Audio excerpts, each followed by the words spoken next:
Well, hello again. As it is now about 4 o'clock in the afternoon and I'm sitting here having afternoon tea, which is actually cereal because I like cereal, and the cat is outside again, like he was yesterday, anticipating something nice. It's now Friday 9th of October 2020 and it's 30 years since Tuesday 9th of October 1990, which was the day of my first electrophysiological study, or EPS, on my heart. This was at Ruby Road Hospital, Leicester, which is now part of Glenfield Hospital, Leicester. This was actually just off, well, they're both off Ruby Road, Leicester, which is on the way to Ruby. But this hospital was on a hill. It was an old TB hospital, tuberculosis type lung hospital. It was then called the Regional Cardiothoracic Centre in 1990. And I was having some catheters inserted up my femoral vein into my heart and having my heart stimulated. So there's my normal, not quite normal heart rate with the delta wave. Little extra bit here that shouldn't be there because of the pre-excitation, because of my Wolff-Parkinson-White syndrome. And here's Wolff-Parkinson-White atrial fibrillation. And the key thing about that is the speed of that atrial fibrillation, because essentially, as I said yesterday, it's pretty much a very unstable, uncontrolled heart rate. And the key is the little gap there between the two closest points. That's the R. The R wave is the bit at the top. The minimum RR interval for me was something like 240 milliseconds. If it's less than 250 to 270, then it is potentially a major problem. And of course, this test, as I said yesterday, I think lasted for about 3.5 hours, from about 2:30 to about 6:15. And I recall coming out of that test after being sedated during the test somewhat, although they don't really sedate you because they want to see if you're going to lose consciousness, okay, because that's a key element. Now, I didn't actually, but later on in the test, when they started wanting to put some more catheters in from here, from the chest, which caused me to have a very rapid heartbeat suddenly and was very distressing. Then they said, oh, maybe we'll go down the jugular vein and put another catheter in somewhere. And then they went up actually from my left arm, which I haven't illustrated. Yes, they did. They did indeed go and put a catheter in from my left arm. Let's put that one in green.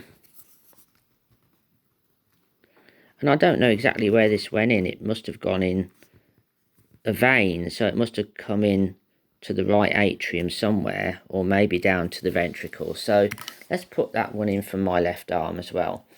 And interestingly enough, because I'm not going to talk much more about this because it's not a happy memory, I still have a little mark on my left arm near my elbow. That's where the catheter went in.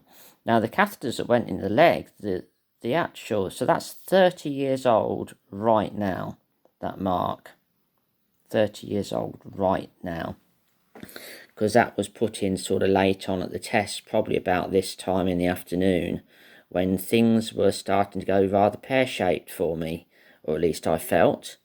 At least I could play some music. I was playing some Phil Collins live stuff and some John Martin live stuff, because you could play music on cassette.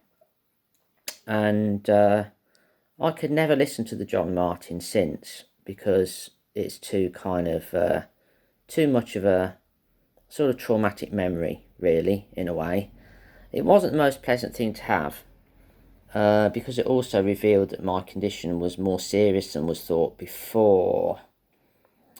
Because I think I underplayed my symptoms slightly.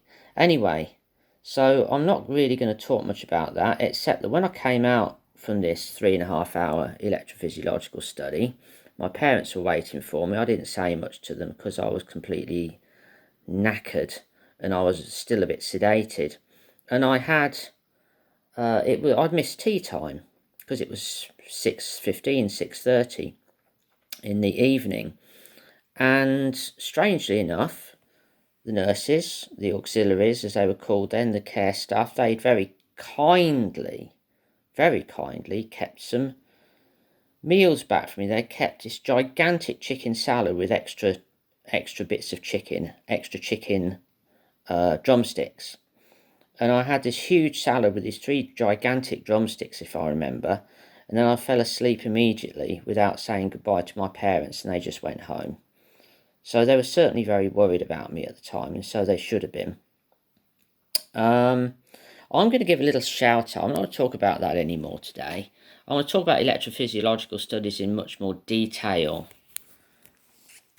And I think Ashley Jolly's mother is Anne Jolly, but I'm not 100% sure.